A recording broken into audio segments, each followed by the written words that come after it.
শিক্ষক নিয়োগ করলে মানে অনেকখানি টাকা পয়সা দিতে হবে। সেই টাকা পয়সাগুলো যারা আজকে ক্ষমতা দখল করেছে জনগণের কাছ থেকে ক্ষমতা পেয়ে অথবা নিজেরাই ছিনিয়ে নিয়েছে, তারা সেই টাকা পয়সাগুলো নিজেদের মধ্যে ভাগ বাটোয়ারা করে নেবে, তার বদলে বেতন হিসাবে দেবে কেন? দেবে না। তারা এইরকম একটা সিদ্ধান্তে বদ্ধপরিকর হয়েছে তারা সিদ্ধান্ত নিতে, এবং এই প্রক্রিয়া যখন দেখছে যে যোগ্যদেরও চাকরি দিতে হবে, তখন তারা ওই চাল কাপড় মিশিয়ে দেওয়ার মতন পদ্ধতি নিল, অযোগ্যদেরও মিশিয়ে দিল, তার ফলে পুরো ব্যাপারটাই বাতিল হয়ে গেল। এখন অপেক্ষা করে থাকতে হচ্ছে সুপ্রিম কোর্ট শীর্ষ আদালত কি বলে।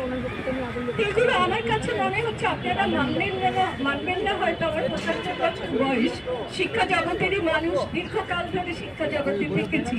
আমার মনে হচ্ছে তামাশা করা হচ্ছে আপনাদের অধিকার নিয়ে, তামাশা করা হচ্ছে গোটা রাজ্যের শিক্ষা ব্যবস্থাকে নিয়ে যেতে পেরেছে বলে তারা আজকে মজা করছে, মজার খেলা খেলছে।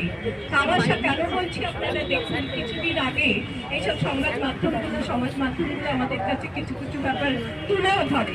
দেখা গেল একটা মঞ্চে বসে মুখ্যমন্ত্রী এবং শিক্ষামন্ত্রী তারা কতগুলো মানুষজনকে নিয়ে, মানুষ কিনা বলতে পারি না, ব্যক্তিকে নিয়ে একসঙ্গে তামাশা করছে, মস্করা করছে।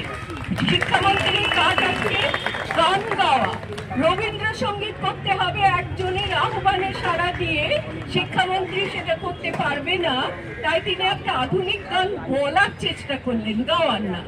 এই যে মেরুদণ্ডহীনতা আজকে সঞ্চালিত হয়েছে, করতে সক্ষম হয়েছেন যে ব্যক্তিটি, তিনি লিঙ্গ পরিচয় আমার শ্রেণীভুক্ত বলে আমি লজ্জাবোধ করি, এইরকম একজন ব্যক্তি, তিনি সকলকে নিয়ে তামাশায় মগ্ন হয়ে রয়েছেন।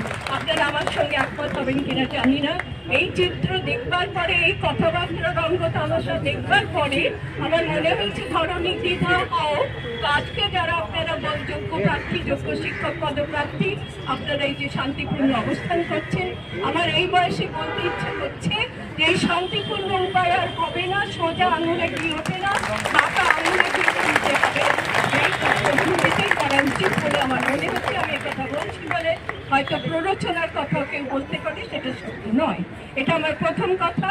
যোগ্য প্রার্থীরা যদি আজকে চাকরি পেয়ে যায়, যদি যিনি এগুলো করেন মুখ্যমন্ত্রী এবং শিক্ষামন্ত্রী, তার যে কথাটা মুখে এসে যাচ্ছিল বললে খুব অশোভন হবে, অরুচিকর হবে বলে বললাম না, তিনি তার আদেশ বা আজ্ঞাবহ ব্যক্তি, এই আজ্ঞাবহ ব্যক্তি এবং প্রধান ব্যক্তি দুজনে মিলে আজকে যে রাজ্যের শিক্ষার বেহাল দশা ঘটিয়েছে, তার জন্য কি কেবল যোগ্য শিক্ষকরাই বঞ্চিত হবে? গোটা রাজ্যের স্কুলগুলো আজকে শূন্য হয়ে গেছে, ছাত্রছাত্রীরা আজকে শূন্য হয়ে গেছে। আজকে শ্রমজীবী ঘরের ছেলে মেয়েরা শিক্ষা ছেড়ে, বিদ্যালয় ছেড়ে শ্রমের কাজে গিয়ে নিযুক্ত হচ্ছে। তারা এই দেশের ছেলে নয়, তারা শিক্ষা পাওয়ার অধিকারী নয়, তাদের অধিকার কেড়ে নেওয়া হচ্ছে না। যারা কেড়ে নিচ্ছে তারা অপরাধী নয়, কেন তাদেরকে অপরাধী বলে গণ্য করা হচ্ছে না? আপনারা চাকরিটা পেলে এখানে প্রতিবাদ শুধু না, প্রতিরোধ করা উচিত। আপনারা এখানে বসে থাকবেন আর চাকরিটা পেলেই সুর করে চলে যাবেন, শূন্য গোয়ালগুলো পাহারা দেবেন, স্কুলগুলোকে শূন্য গোয়ালের মতো পাহারা দেবেন। তার জন্য যদি আসেন তাহলে আমি তার পক্ষে নই, এটা আমি সদর্থে বলে দিলাম। আর আপনাদের 7টা যে দাবি, সব দাবিগুলোকে খুব মানতে পারছি না, সার সংক্ষেপ করে যেটুকু আমি মানতে পারি বলে বলছি।